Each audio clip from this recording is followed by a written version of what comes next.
Thank you, thank you. Our last speaker, my dear friend Ahmad Ibrahim.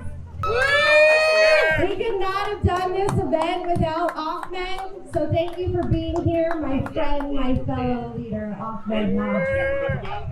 Thank you to everyone here. I want to say to Erica, I've done nothing except what you told me to do. 2 days ago, I was in conversation with one person who was from Iraq, another person who was from Palestine. Yesterday, I laughed with a man who's Persian. This is the world. This is who we are. Yeah. But even more important, after a while, we are America. This is how America increasingly looks. So for those people who have timelines, who have been in this country a long time, long before the country became a little brown, you are people who struggled with things like economic rights and justices and struggled to be able to form unions. Before this nation was even formed, there were women who worked in textile factories who struck so that they could have better working conditions and better living conditions. Before this nation was founded, we had men who worked on docks who stopped working in order to form unions. Yes. In response to all those things, they were attacked. But over and over and over again, they insisted and they won rights.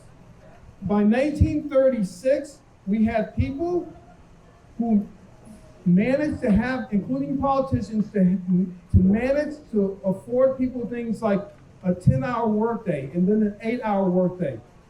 We had things like minimum wage. And in those days, minimum wages could buy people homes. So these are some of the things that were in place then. And over the course of time, more and more of those things would diminish. And after a while, people even lacked a right to form unions. People lacked a right to even have protections while on jobs. Yeah. This is long before Rideshare came along, but it reflects a kind of pendulum that existed in this country, where people were deprioritized, where their labor that built things suddenly became worth nothing. We live in a time now where an app is worth, according to these people, far more than anything that we can ever contribute to their riches. Right. We have in this country Black people who have suffered for the whole of their lives, for the whole of their time, just to have kinds of equality. And they lack not just inequalities, they lack equalities, but many of them lack a voice for voter rights, for rights to organize, for many other things like that. Yeah. But what's interesting about all that is that all of us are together now. We may have different mothers and different fathers, but we are the same people in spirit. We're the same people in circumstance. Yes. And we are the same people in one power. Yes. This is where we are now. So for people who came here from places like Syria, Afghanistan, Palestine, Iraq, people who came from places where guns and bombs were being dropped upon them, they left to come here only to face another kind of war, an economic war against their own souls, their own bodies, while working for Lyft and Uber. This is crazy. To leave one warfare to be assaulted by an economic warfare in this nation. Yes. They were surprised even because they said, in America, this can't happen. They knew of this place as being this great country where people could find freedom and rights, only to find that not only did they not have them, but no other Americans were having them as well. True. This is a crime against the nation's own soul. Yes. So what are we going to do about it? We have some really interesting things that are going on here. We had a few days ago, we had this idiot, Jeff Bezos, decide that he was going to go into outer space, he and his boys, and they were going to go with their own bragging rights about how things should work, right? Ooh.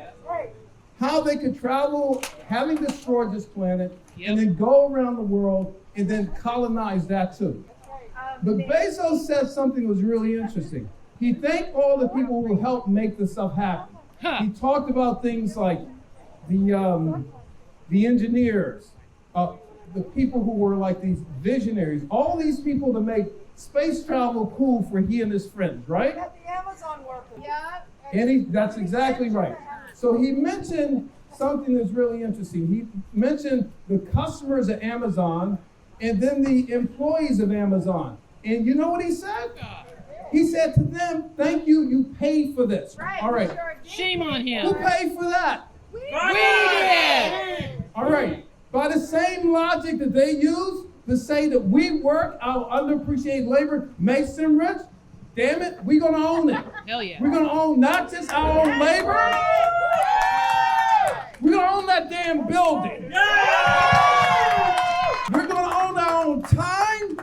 We're going to own their salary. We're going to make them pay. We're going to deactivate them if they do against what we want. This is who we are as a people. So how do we go about doing that? A long time ago, there was this case called Dred Scott.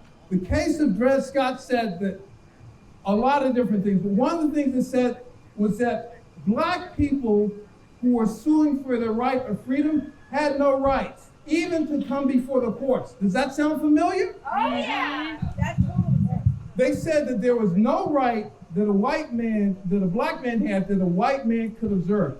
Instead of saying black man and white man, say Lyft or Uber driver or some gig worker and them. This is what they say. They say we don't have a right that they have to respect. Yes. This is what they're saying right now. Rights to organize, all those things have been taken away. And they punk politicians and other people to make it so.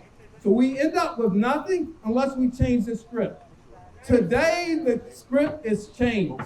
Today is our day, and from here on out, we will, by all means necessary, make assurances that we are free. Yes. So let's begin with something right now. If, for example, they say you have no right to organize, we're going to have a right to organize. We're going to support the PRO Act to make that happen. Yes. Before that happens, just as we have struck today and taken time off of the applications, if they don't hear the message today, the strike is going to be longer the next time, than the next time. And tell them to take their apps and see how many passengers they can get. They will have none. Right. And then they will listen to us. Yes. And when they listen to us, we will tell them what we want. That y'all are fired, we are now in control, we run the damn show. This is all power to us, all power to the people, for all the people from the supporting organization, the people who organize the bicycles to come here, for all the cab drivers, for all the people like Vina who came here in support of us, for the brother here who brought us food.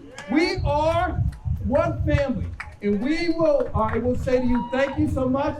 Let's, like fingers of the hand, come together so we can be strong and tear this bitch down when we have to. All power to all of you. Thank you so much.